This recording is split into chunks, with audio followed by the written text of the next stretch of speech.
Welcome everyone to our Smarty Live podcast. It's a weekly thing. I do also a weekly newsletter. Go ahead and subscribe. I cover recent Google updates, AI tools, SEO tools, social media tools, all of that fun. So it's something useful every week. Today's topic is something that we briefly discussed previously, but because we are dealing with these things every day, I feel like we need to address those issues again and again, especially anytime SEO or Google representatives say something, recommend something, introduce a new term, or discuss a new update, something like that. There is a lot of misunderstandings, misconceptions in SEO, a lot of fluff articles coming out of everything. So it's an important topic to address on a regular basis. And today's topic is SEO is not just a buzzword, and it's not just crawlability or making a site accessible to search engines. It's much more than that. And why this topic is brought up is because there are a lot of publishers, very good bloggers and writers who have been heavily impacted by helpful core update. And they ask Google what did they do wrong, because they have vanished from search results. Like, it's a huge decline in traffic to zero, from hundreds and thousands of clicks to zero, and they have no idea what they did wrong, because that looks like very much like a penalty, and so they must have done something wrong. And the only answer from Google that they can get is that forget about search engines and focus on your readers. This is not even advice, because helpful or useful is such a subjective thing. What is helpful for someone may not be useful or helpful for other people. So there is no one way to describe helpful or useful or even people-based. And those publishers have no idea what they did. I've seen like a couple of dozens of those who vanished from search results. And from my perspective, when I search those keywords in Google and check other sites that are ranking in place of those publishers, I don't see much difference in helpfulness, usefulness, even usability. I've seen food bloggers who have lost all their Google traffic. So I'm checking their keywords, and some top bloggers use the same WordPress theme, the same keywords, the same ads as those that have vanished from search results. So there is no good answer or good way to help people who were heavily impacted by this update. And no one knows what people first strategy is, or what it means to not prioritize search engines. A good SEO strategy has never meant forget about your users. It has always been about both being usable and being findable. So what should change in an SEO strategy in terms of not focusing on SEO that much? Is it over optimization? Is it ignoring keywords at all? Is it not doing anything for search? Well, this tactic doesn't work, and this is proven. And we've been seeing examples of that here and now a lot of times. For example, in the recent anecdotal Twitter's conversation with some publisher who asked Google why a very good site, a very useful site with very personal reviews of some products, why it's not ranking for this keyword. And the answer from Google was, well, because there is no landing page matching that keywords. There are variations, but not that exact keyword.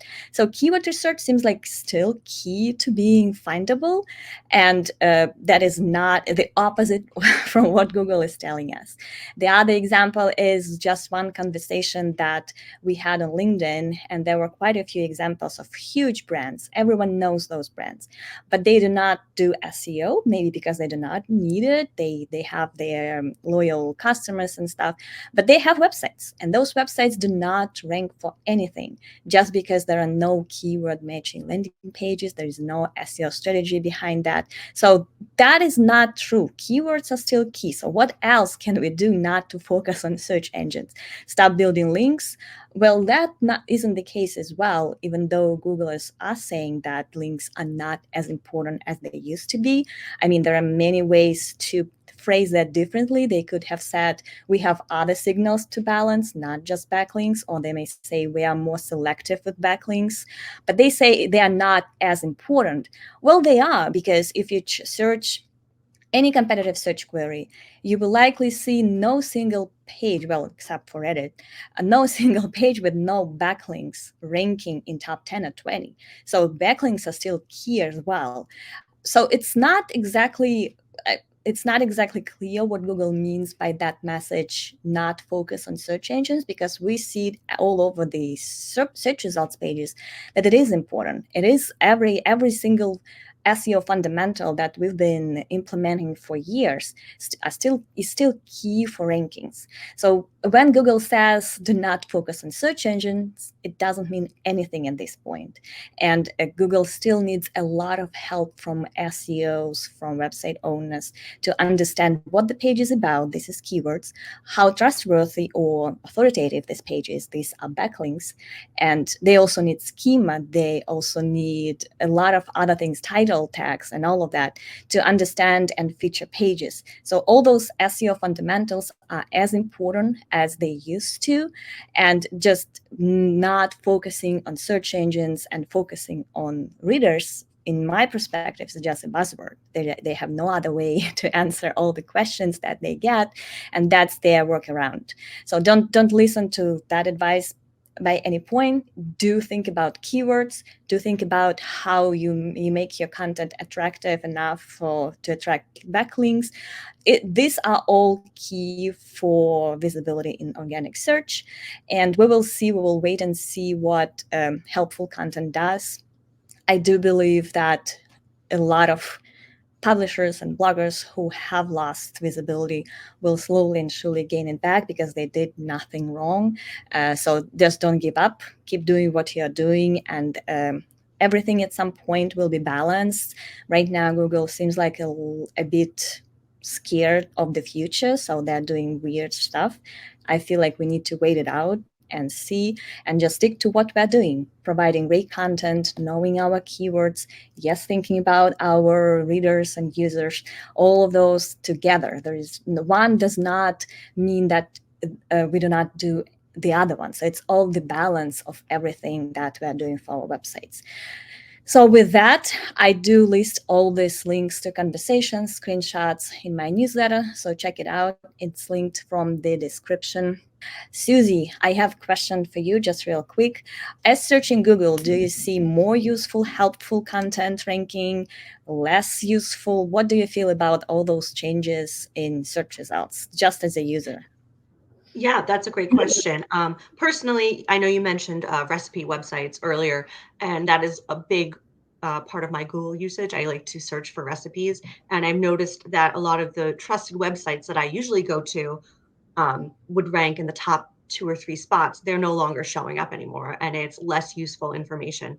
So from that standpoint, I've kind of noticed a decline in the quality of what is showing up highly in search results. It does seem that Google, for some reason, even though they promise to give us hidden gems, I don't see that happening as from the user perspective. It does seem that Google is surfacing more established domains like brands. And for me, that's a loss, because I do search for personal recipes that people actually did on their own. Maybe they discovered something new, maybe they tried new ingredients and all of that, or maybe they have a history why they're doing, like their grandma did this or something like that. I always love those personal perspectives, to traveling, to food blogging, to all of that. And I'm seeing less and less of that, which is the opposite of what Google, I think, tried to do with this update. I do feel that it's also heavily AI powered. So it's an AI driven update. So Googlers Mhm. don't really know what's happening, because AI has the mind of its own, and who knows why they deranked some site and highlighted the other site. So I feel like this is what's happening, and Google doesn't really know why. So I do hope they will be either reverting some of these updates or fixing or maybe doing something else with that, because there are so many complaints from really good bloggers. And those huge conversations, especially in travel and food industries, those two were hit so badly, which is unfortunate. The previous updates from Google were targeting money pages, like money terms, money, anything that could sell you something, which made sense. A lot of e-commerce sites, bigger brands and all of that, they were manipulating search in really, like they would create all those landing pages matching every single keyword and all of that. And this update hit publishers, people who were like spending money and time and like days of work creating a single article, making pictures. All of those have unique pictures that they actually took from what they were doing, and those people were hit, which is I feel like in the whole history of Google, the unfairest. Like it's so unfair to those people. I understand that they probably should not have relied on Google traffic that much. That's the biggest answer. Everyone who is complaining, there will always be some very smart person who would reply to them, wait, why did you depend on Google so much? And the reality is, and I've been there too, you can develop so many channels simultaneously. You could be spending time on Pinterest, Facebook, you could be creating that content, but then one day Google traffic comes. For some reason, they find your site, and it usually very quick growth of organic traffic, and it starts dominating everything else. It's very hard not to start relying on it when it comes. So Mhm. I hate that argument when people saying, well, you're not smart enough not to have relied on Google traffic that much that now you're so much struggling. But the reality is, when it comes, there is no way not to start relying on it, because it just dominates everything else. It becomes like 80% of traffic that gets to your site is usually organic traffic. So it's so unfortunate, and I do hope that most of those people will be able to revive if they do not give up, which is the most important thing at this point. Mhm. Yeah, I agree, and especially because, like you've mentioned, Google doesn't really provide any real answers or any real guidance on that, so what are publishers supposed to do, you know? They try to, uh, evaluate it in their own mind, but we don't really know. So, if they're getting hurt by it, they're doing their best. Yes, and I don't charge any of those publishers for my audits, because I do think it's so unfair that they lost so much traffic, and I would never do that. It's not real businesses. Those are usually couples or like mom friends, and those are real people, and I'm seeing them every day. And whenever they like, I try to look at the site just because I want to know what's really going on, like to see more examples of hit sites. But I don't have anything good to tell them, except for you just keep doing what you're doing. And that's it. Hope that when the update is over, or when maybe there will be another update soon, everything will be reverted to where it was, or at least at some level. Those are not our real clients, because we serve mostly clients, not publishers. And whenever I come across a blogger who was hit too much, I would say, I will look into this, we will evaluate, I will tell you what you lost and where, but just keep going. Don't give up at this point, because to me it looks like a huge glitch, and it should be fixed soon. I'm being optimistic like that, because no one knows, even Google doesn't know what it did with all those publishers and why. So, and Mhm, I yeah, it see, definitely seems too volatile. yes, hitting spammy sites, which is something Google did at the very beginning of that update. They indexed a lot of spam, sent manual penalties, and yes, from what I've seen, there were lists going around of the index sites. From what I saw, those are really manipulating Google in a big way. Like they would publish everything and anything without much focus, without much human review, just to match keywords. There were like hundreds and thousands of pages on their sites that were doing well because they are also getting links to those sites. So in most cases, the first part of that update, this PAM update, which was finished about 2 weeks ago. I don't think there were any recoveries from that yet, but those were really spammy sites.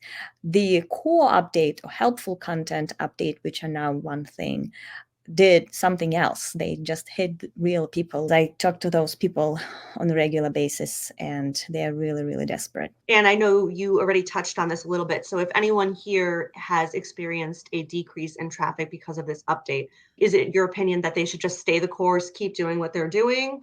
Or are there any little things that they can do now to kind of counteract that before it I, equalizes out? I would encourage them to definitely search for what they lost and see what is ranking. It will be changing. I feel like Google right now, there are bigger brands ranking for most keywords, but sometimes there are actually very similar sites gaining positions that you lost. So getting that understanding, just search maybe like weekly or every other day for those keywords that really you hit you most, and see what else is ranking. Maybe you'll get some clues as to what Google is looking for. Maybe you will feel inspired by what Google said. If you're really desperate and you lost like 95% of your organic traffic, which I've seen a lot, one thing that you can try, something to keep in mind, Google told us that it will get the site back if it deletes unhelpful content. If you have nothing else to do and like, you know what, I'm either deleting this site and starting from fresh, I don't know what to do. So if this is your last hope, this is what you can try to do. You could try deleting the most hit pages from your site, at least temporarily, and see whether it may help or not. The only thing is that helpful content revival only happens with the next helpful content update. They are not going to happen anymore. Now helpful content update is part of core update, so you will have to wait till the next update to see if that did anything or not. But if you're at the point of starting a new site and just deleting that one, go ahead and start a new site, but also try that. But again, this is just last thing I would ever do, but based on Google's documentation, it may help. And do you think these changes by Google and the fairly unhelpful guidance they've been providing is making SEO more difficult these days? I feel like it's making it much more unpredictable for sure. Previously, we would have clear guidelines of what we need to fix, whether it's bad links, whether it's over optimized content. We did have it wasn't easy to handle, like to remove 90% of your site. Even that like Panda update happened, it could have been weeks of audit to understand what should be deleted and what should be kept, because like it literally was delete 90% of your site. So it wasn't easy at that point too, but at least we had very actionable advice from Google. At this point, we don't have that.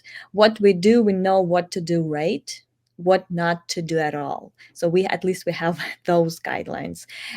So the fundamentals of SEO are as they were. Like just keep going. Freshness is very important. Like if you stop contributing to your site, if you stop getting new links, you will see a very slow but sure decline in rankings and organic traffic. So just keep going and working on your site, keeping it fresh, looking at trends, getting new links, being active on social media, just not because of SEO, just to get inspired and motivated to keep going and maybe develop more traffic channels as well. So all of those things are still important. The unpredictability of SEO is something that is pretty new. And I think it is here to stay because AI is going to drive most of those search results. And it is pretty unpredictable. It is very dynamic. But if you just keep going and keep doing the right thing, I feel like you will be fine, even though some updates may impact you at some point. Some updates will revive you. The key is not to give up. which was the case years ago as well. Like I know most bloggers, even 20 years ago, 20 years ago, they would give up before they see any positive results, and that would take 6 months or even a year. So this has been around for many years. The key is just to keep moving and do what you like, write about what you know and what inspires you. I also loved you put in your newsletter about how important keyword research is, even from a non-strictly SEO standpoint. Just using it to find out what your website is missing and using it to add new pages to your site and things like that. Do you have any other insights that you want to share about that?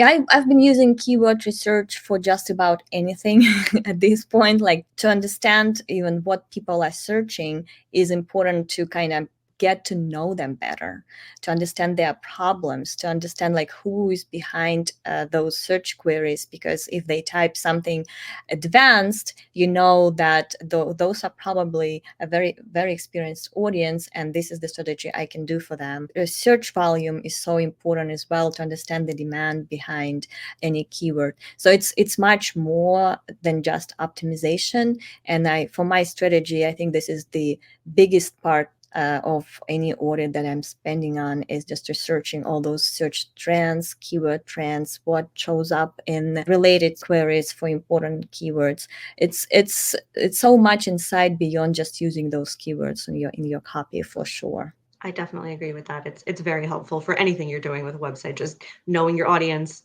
knowing what people are looking for. It can't hurt That's, to and dive in. I've brought this up because I do come across quite a few SEOs who say that keyword research is not here to stay. It's going away at some point.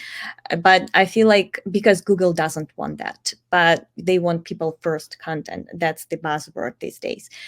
But that's how you know your audience. That's how you create people first content, by knowing what they're searching for. So it's one does not contradict the other at any way. Like you have to know what people are searching to know what they need and to create that people first content in the first place. Like how else do you, yes, you can talk to them, but it's not be a representative as representative. If you, especially if you're a small business, you probably have a very narrow audience that know you. Where else do you get data? It's keyword research. It's more than just optimization. It's understanding your audience and targeting them better. User intent is also pretty subjective. Sometimes when I search for something, I mean absolutely not what I see in search results, probably because the majority of people needed something else. They meant something else when they were searching for a certain keyword. So search intent is definitely key, but it can be diverse depending on the type of the audience. Some people want something advanced, some people need something more narrow or specific. Search intent is something we need to prioritize, but the key is how we know the search intent. Even Google doesn't know.